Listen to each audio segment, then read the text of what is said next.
The New York Jets, they will look to end a 5-game losing streak on Sunday when they host the Texans. And Zach Wilson, he's back under center for gangrene. So let's break down this Week 14 matchup with the great New York Jets beat reporter for the New York Post. My guy, Brian Costello, joins me now. Brian, how are you doing? I'm good, Dexter. How are you? I'm doing well. Brian, we're going to get right into this. We're going to start with the Jets quarterback carousel.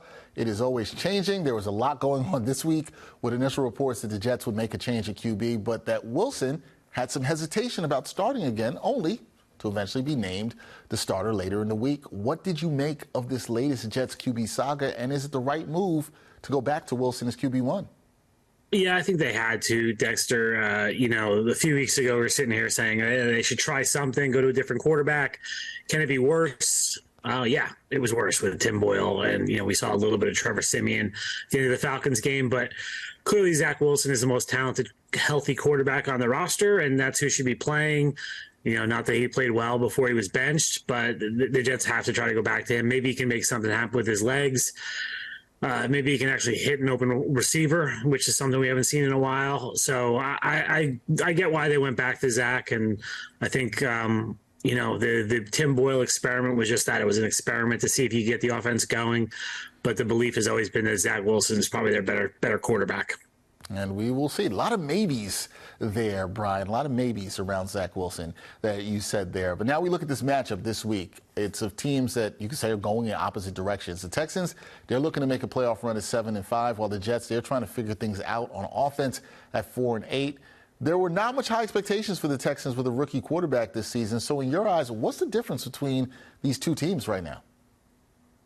What they did with the number 2 pick is the difference, Dexter, right? I mean, they're very similar. The Jets, coming off of a terrible season in 2020, hired the defensive coordinator of the 49ers to take over, and they had the number 2 pick in the draft, and they took Zach Wilson, and we know how that's worked out.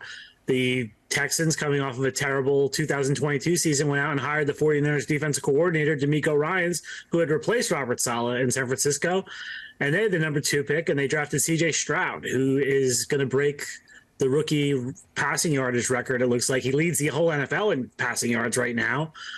He's been phenomenal. 20 touchdowns, 5 interceptions. And it just shows you how important that quarterback position is, because the Texans, well, they have some good players on other positions, just like the Jets do, but they've turned it around quickly because they got it right at quarterback, Dexter, and that's the difference between these teams. That is the difference. That is the key in the NFL. Got to get it right at QB. Jets still searching for that. Last thing for me, Brian, you know what time it is. What are your keys to the Jets getting a win on Sunday and ending a 5-game losing streak? All right, I'm going to go way deep into my football knowledge, give you some X's and O's here, Dexter. The Jets need to score touchdowns. Oh. That's the key.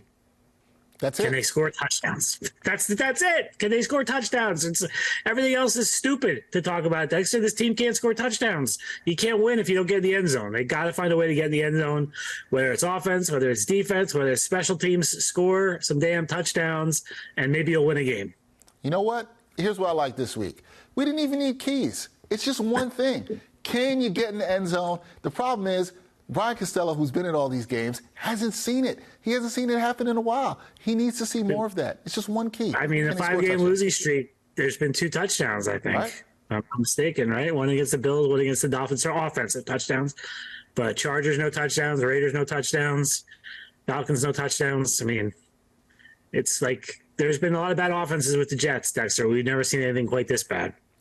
We never have seen it quite this bad. You wrote about that this week. And you will write some more, but hopefully I'm hoping for you, Brian, that you get to write about some touchdowns this Sunday. That's what I'm hoping for you. God bless anyone who's going to this game, right?